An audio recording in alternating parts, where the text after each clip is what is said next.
राजशाही को खत्म किया, तानाशाही को खत्म किया, व्यक्तिवाद को खत्म किया, तब संविधान आया।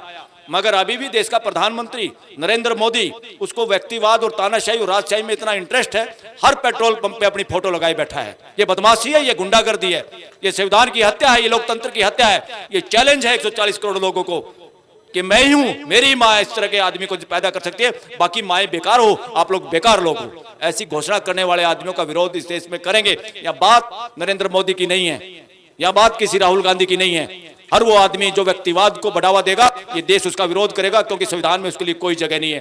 देश के लोगों की इज्जत, एक हर आदमी की इज्जत बराबर है। पद अलग हो सकता है, प्रधानमंत्री का काम कुछ और है, रिक्शा चलाने वाले का कुछ और है, मगर रिक्शा चलाने वाले की इज्जत और प्रधानमंत्री की इज्जत अलग है। ये संविधान नहीं कहता, हम इजाजत भी नहीं देंगे। और देश के अंदर जो गवर्नमेंट ऑफ इंडिया है वो किसी के बाप की नहीं, और गवर्नमेंट ऑफ इंडिया का मतलब भारत की सरकार नहीं है। गवर्नमेंट ऑफ इंडिया का मतलब है भारत की मानवीय व्यवस्था। संविधान आप लोगों ने बनाया है, आप लोगों की वजह से आपके जो फोटोकॉपी, जिनको आप जनप्रतिनिधि कहते हैं, मैं उनको कहता हूं फोटोकॉपी, जनता की फोटोकॉपी जो पार्लियामेंट में जाती है, आप लोगों का काम करने के लिए, आप लोगों की आवाज उठाने के लिए, वो संविधान के तहत काम करने के लिए।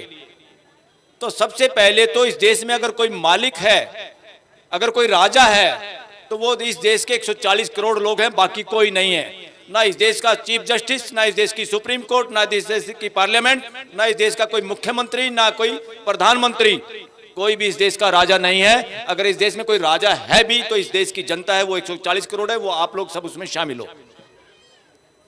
ये हमारा संविधान कहता है, ये मैं अपने पास से बात नहीं कर रहा। और संविधान सिर्फ एक तरह के लोगों को पहचानता है, भारत के नागरिकों को, और भारत के नागरिक 140 करोड़ हैं। या उसके बाद संविधान पहचानता है कौन किस राज्य से आता है, कौन किस गांव से आता है। यह सबसे बाद की बात है, कौन अपने आप को हिंदू कहता है, कौन मुसलमान कहता है, कौन ईसाई कहता है, कौन अपने आप को सिख कहता है। यह सब सबसे लास्ट की बात है। और आज इन्हीं बातों को सबसे आगे बढ़ा के देश के अंदर जो जहर बोने की कोशिश है, वो जहर वही बोने की कोशिश कर रहे हैं। हमारे यहाँ एक नेता थे चौधरी छोटू राम, कंबाइंड पंजाब में थे, जब तक वो रहे जिंदा, किसी की हिम्मत नहीं हुई इस देश का बंटवारा करने के लिए। लोग डरते थे उनसे, और समाज सामाजिक एकता के आधार पर इकट्ठा था। किसी हिंदू सभा का 1-2 एमएलए बना था उस वक्त सिर्फ। और जो देश में हिंदुओं के ठेकेदार हैं, वो हिंदू नहीं है। इस देश की मेजोरिटी जनता, जिसका नाम बहुजन समाज है, वो असली सनातनी परंपरा के धरोहर है, रक्षक है, उसके संचालक हैं।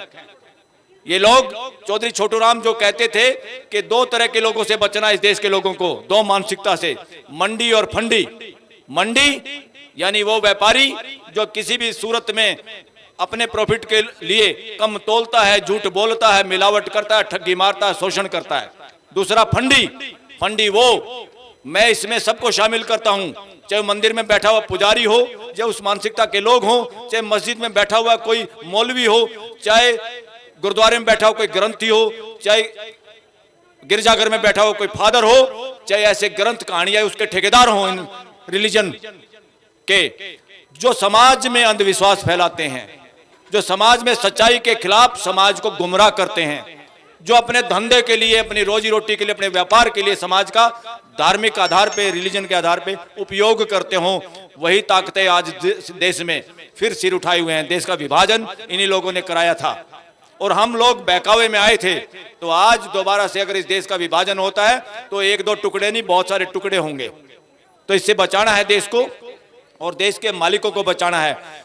जब किसी घर के मालिक के चौकीदार काम ना करें, उसका अकाउंटेंट काम ना करे, उसका सिक्योरिटी गार्ड काम ना करे, तो घर के मालिक को खुद जागना होता है। घर का मालिक है इस देश के 140 करोड़ लोग, और इस घर के चौकीदार, सिक्योरिटी गार्ड, कर्मचारी और अकाउंटेंट कौन है? वो सीएम है, पीएम है, एमएलए है, एमपी है, ऑफिसर हैं। ये लोग आप लोगों के सेवक हैं, ये कोई मालिक नहीं है।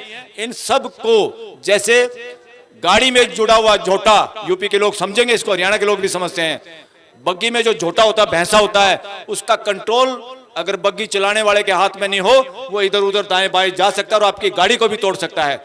ये कोई भी सीएम हो या पीएम हो या चीफ जस्टिस हो या पार्लियामेंट हो, इस देश का कोई मालिक नहीं। इनकी रिस्पॉन्सिबिलिटी है, जिम्मेवारी है, सिर्फ जिम्मेवारी निभाना इनका काम है। मालिक और पावर हाउस कोई है तो सिर्फ देश की जनता है, आप लोग हैं, हम लोग सब मिलके हैं। और साथियों, जुडिशरी